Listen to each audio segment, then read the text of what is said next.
Un saludo a todos, espero se encuentren bien. Mi nombre es Juan Daniel Contreras Fernández. En esta oportunidad vamos a explicar toda la actividad que se desarrolló en el semestre respecto al diplomado de Cisco, en el cual se nos planteó el ejercicio práctico de toda una red empresarial con diferentes puntos de configuración, tanto a nivel de red, en canales de comunicación dedicados, como a nivel de seguridad para la transmisión correcta de esta información. Entonces, vamos a proceder, espero sea de su agrado. Entonces, en el escenario 1 es lo que se nos está planteando como de manera preliminar para la actividad. En este caso, el ejercicio se plantea de la siguiente manera. Entonces, esta parte superior que ustedes ven acá es la red del proveedor de servicios. Entonces, hagan de cuenta, pongamos el nombre, ETB, nos está dando el servicio de internet que llega al router 2. Este router va a ser de los últimos que se configure, ya que viene pues simplemente la configuración que hace el proveedor, donde nosotros no vamos a tener acceso, y nos va a alimentar las dos redes siguientes. Entonces, la red del proveedor es la ISP, que es las siglas para red de proveedor, y es una red BGP. Entonces, esta es la red que nosotros no tenemos acceso, simplemente nos alimentamos del internet para esto. En esta parte delineada roja, como ustedes pueden observar, es la Company Network. ¿Sí? Es una configuración BGP que es, en otras palabras, es una red interna de la empresa, o sea, es donde todos los equipos están comunicados, todos están transfiriendo información, puedo conectar mi celular porque tiene Wi-Fi, se configuran ciertos parámetros, ciertos puertos, ciertas IP, cierto rango para poder manejar este tema. Listo. Entonces, esto es la red BGP de la compañía. Ya más profundo y mucho más importante es la parte de la OSPF, que es una red ya con parámetros mucho más establecidos, mucho más precisos, digamos, por ejemplo, como podemos observar en esta parte, donde se nos están dando los parámetros de configuración. Este equipo es el servidor, es donde va a tener toda la información delicada. Entonces es muy importante tener parametrizado de manera correcta la seguridad hacia ese equipo. Entonces voy a explicar el ejercicio de manera inicial y ya pues procedemos a la parte de los comandos, que si bien son importantes, es importante tener claro por qué se realizó esta configuración.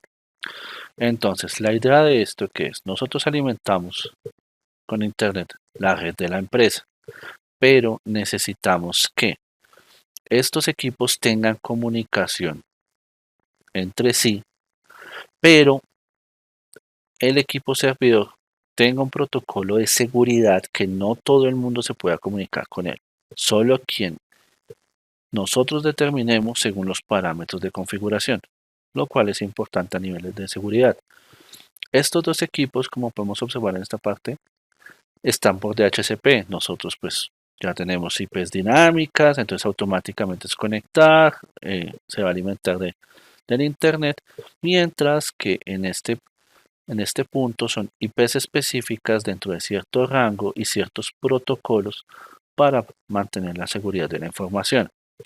Otro punto importante que se trabajó, que realmente me pareció interesante, es el tema de las conexiones encapsuladas, que para acortar el tema, es la configuración que nosotros realizamos entre diferentes routers o switches para garantizar que tengamos, como podemos ver en esta parte, ¿sí? Una comunicación entre puntos. Entonces, explicando el gráfico, nosotros vamos a llegar del proveedor a R1, R1 va a seguir hasta D1, D1 pues puede llegar a 1, pero si por X o Y motivo esta parte está cortada, pues automáticamente la configuración que hacemos va a buscar por estos caminos. Entonces, en eso se basa OSPF Y el tema del encapsulamiento. ¿Qué queremos tratar con estos dos puntos que fueron muy importantes a la hora de trabajar? Uno, el OCPF que me permite y la redundancia. En caso de tener alguna novedad en la red, él automáticamente con las configuraciones que nosotros realizamos, vamos a lograr que se mantenga la comunicación. ¿Sí? Es muy importante. Segundo, el encapsulado, pues como ustedes podrían deducir, son canales dedicados, llamémoslo así. Entonces, va a garantizar que la comunicación no tenga alguna afectación a nivel de red o por ruido eléctrico o por saturación de información. Entonces, digamos, como se puede dar cuenta, en esta parte tenemos 4 hilos. Si se pierden 3, no tenemos problema porque siempre va a quedar un cuarto. Entonces, las configuraciones que nosotros más adelante vamos a mostrar es lo que nos permite garantizar la correcta comunicación entre los equipos. Y con esto, pues no van a haber pérdidas de información y para la empresa es muy importante para no tener esas novedades que hemos presentado de que el equipo se quedó sin conexión, entonces ya no podemos hacer nada. Entonces, listo. Ya dándole un vistazo a los comandos, entonces procedemos a revisar cómo procedemos. Obviamente, para esta actividad se nos suministró una tabla de direcciones y configuraciones, la cual se fue configurando conforme iba avanzando el proyecto. Entonces, la primera parte es configurar toda la red, ¿sí? De manera básica. ¿Qué se necesita? Entonces, inicialmente necesitamos que los switches y routers se identifiquen, o sea, que cada uno se identifique consigo mismo, o sea, el sistema me reconozca qué es R2, qué es R1, ¿sí? Y reconozca cada punto de conexión. Con esto ya él va a saber cómo direccionarse y basarse en los diferentes parámetros. Ejemplo, nos damos cuenta que aquí tenemos el switch de 1. Entonces hacemos toda la configuración validando los comandos, el hostname lo estamos nombrando. Es importante validar el nombre para que los otros dispositivos lo vayan identificando. Entonces así vamos a hacer con el resto de equipos. Aquí tenemos para de 1, garantizamos que quedó conectado, los puertos quedaron correctamente en esta parte. Digamos, ya estos comandos son conocidos pues a través del trabajo realizado. Tenemos las direcciones según la tabla que vimos previamente, la máscara, ¿sí? Que no se vaya a apagar, o sea, no es que después de cierto tiempo no se apagó el equipo y quedamos en ceros. ¿Sí? Entonces determinamos las direcciones para todos los equipos y los protocolos en sí. Entonces listo, seguimos con eso y ya, como dijimos previamente, en el caso de la red 101, vea, en este caso es la red 100. La red 100 tiene como parámetro que es la red del servidor, la VLAN. Configuramos VLANs, ¿sí? Que son redes pequeñas, redes internas virtuales, ¿sí? Para poder garantizar conexiones de identificación mucho más sencillas, ¿sí? Y que tengan sus propios parámetros. Entonces con eso llego a este punto. La VLAN 100 es la VLAN del servidor. Entonces tiene protocolos de IP fija, de mayor seguridad, accesos restringidos para proteger la información del servidor. Claro, permite comunicación, pero de manera mucho más segura. Ya en esta parte, des en cuenta que nosotros agregamos IPs fijas, mientras que para la VLAN 101 o la 102 nosotros las configuramos por DHCP, o sea, son conexiones sencillas y de hecho determinamos rangos. Por ejemplo, en estas partes, ustedes se dan cuenta, no sé si lo puedo ampliar, no lo quise ampliar. Digamos, en 101 dejamos un rango de 1 a 109, están excluidas, y de 141 a 254. El rango de las que no están excluidas es un aproximado de unos 40 IPs, lo cual para una red empresarial es suficiente, considero yo. Entonces, ya con eso tenemos las VLAN que nos van a permitir gestionar las configuraciones que necesitamos de manera inicial. Switch 2, aquí garantizamos que se hizo la conexión de la misma manera. El A1, que era el switch inferior donde estaban los equipos necesarios, ya se configura de manera eh, prácticamente más sencilla. La VLAN 999, que es como una VLAN libre, es prácticamente la red pura, llamémoslo de esta manera. Entonces, obviamente después de todo esto sabemos que es importante guardar la configuración. Un mantenimiento programado, un tema de se fue la luz, si la empresa no tiene respaldo de energía y no guardamos la configuración en cada uno de los dispositivos, se pierde toda la configuración que hicimos y habría que volver a reconfigurar, lo cual no es correcto y pues no es recomendable. Entonces, con este comando que observamos acá podemos guardar la configuración en cada uno de los dispositivos. Entonces ya a partir de acá vamos a configurar el direccionamiento host de los equipos PC1 y PC4, que PC1 era PC de servidor, ¿sí? Y PC4 era uno de los computadores inferiores para garantizar la comunicación. Ya a partir de aquí comenzaba el escenario 2, que era ya más tema de que ya teníamos la red montada como tal, ¿sí? Pero ya empezaban los protocolos de los loops o las redundancias, configuraciones de enrutamiento y encapsulado para garantizar mejores comunicaciones. Entonces aquí configuramos el switch de 1, siempre es una gran cantidad de comandos, por lo mismo, porque estamos haciendo una encapsulación que nos garantice el tema de la correcta comunicación y transmisión de información. Switch 2, el A1 que es del inferior.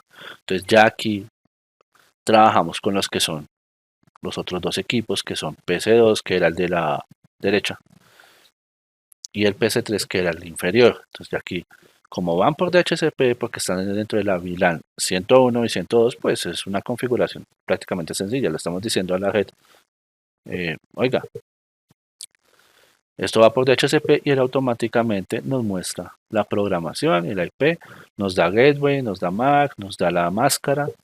Entonces es muy sencillo. Ya aquí procedemos a validarlo con las pruebas de PIN de los equipos en cada uno de los equipos. O sea, toda la configuración que hicimos previamente hay que garantizar que esté conectando de manera efectiva. Entonces ya hacemos la prueba en los 4 equipos. Ya aquí configuramos los protocolos de enrutamiento. Entonces aquí es donde empezamos a manejar el OSFPF, que es lo que les comentaba de poder redireccionar. Ya enrutamos, ya encapsulamos, pero aquí ya necesitamos que la red nos permita que en caso de que se presente una novedad, él identifique la forma más efectiva de transmitir la información. Entonces, R1, R3, que eran los superiores, D1 y D2, que eran los de la mitad, ¿sí? Entonces los vamos asignando con la línea de comandos que nos fue suministrada, que eso es lo que más nos interesa. Des en cuenta que estamos asignando estos protocolos para las VLAN 100, que es la de servidor, y VLAN 101 y 102. ¿Sí? Siempre para los equipos, siempre con la mentalidad, la prioridad de que sean identificadas. Esto es muy importante en el tema de redes y es un error que comete uno como constantemente. Uno da por sentado una configuración automática, más en estos tiempos que todo es plug and play. Se configura la red BGP, como les estaba comentando, BGP en la parte superior, que es la del proveedor, y la BGP inferior es la red empresarial, la básica, la de este es el vecino, este es, sí, todo es más sencillo. Esta BGP 500 es la superior, es la que nos da el proveedor, son configuraciones básicas, o sea, simplemente direccionemos, deme el servicio y de ahí para abajo ya nos toca netamente a nosotros. Ya en la 300 si es la red empresarial, entonces nosotros determinamos ya parámetros mucho más fijos, la máscara, transmisión, por dónde va a ir en caso que se presente alguna novedad, pues hacer reconfiguración o reenrutamiento para que mantenga la comunicación correcta. Entonces, como podemos ver acá, ¿sí? Tenemos un delay, que eso nos permite tener un retraso de recálculo que en caso que se presente alguna novedad de conexión, la podamos ejecutar de manera correcta y la red escoja el camino más efectivo. Y nosotros ya después de hacer todas estas configuraciones, validamos el alcance de conectividad de todos los equipos, que sí esté conectando, que se mantenga la configuración, que sea sincrónica, o sea, todos los equipos estén sincronizados de la misma manera para solidificar la red que configuramos. Y ya en este último punto es, como se puede observar, la simulación realizada y que de manera efectiva se logró comunicar. ¿Sí? Entonces ya aquí con los parámetros que logramos, garantizamos la comunicación de todos nuestros equipos. Entonces, espero haya sido de su agrado. El tema de los comandos no fue tan enfático porque pues fue suministrado y gracias a este tipo de prácticas nos permiten entender, más que aprenderse los comandos, es el hecho de probar, revisar, verificar. Y ya con la práctica pues nosotros vamos a ser mucho más efectivos a la hora de desarrollar este tipo de labores. Si bien es cierto que puede ser complejo, les confieso que siempre me costó trabajo, es muy agradable poder hacer este tipo de prácticas y ir revisando qué trae cada comando para la labor. Espero haya sido de su agrado y nos vemos en una próxima oportunidad.